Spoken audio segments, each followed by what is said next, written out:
Scholarship मधील विषय इंग्रजी याच्यामधला डिक्शनरी स्किल पाहणार आहोत. काय पाहणार आहोत? डिक्शनरी स्किल म्हणजे बघा शब्दकोश पाहण्याचे कौशल्य. आता याच्यात एक क्वेश्चन आहे बघा. By arranging the given words in alphabetical order and choose correct option of opposite word of middle word. खालील शब्द वर्णानुक्रमे लावा व मध्यभागी येणाऱ्या शब्दाचा योग्य विरुद्धार्थी शब्द निवडा.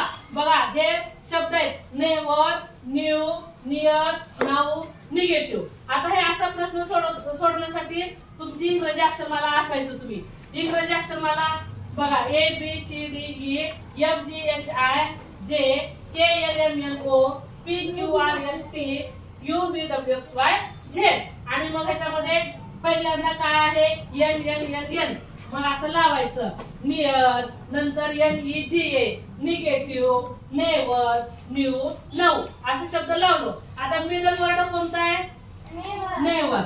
हा आता नेव्हरचं अपोजिट वर्ड ह्या पर्यायामध्ये कोणता आहे? फार, ऑलवेज, बोल्ड, पॉझिटिव्ह. नेव्हरचा ऑलवेज म्हणजे पर्याय कोणता आला? 2. समजलं का?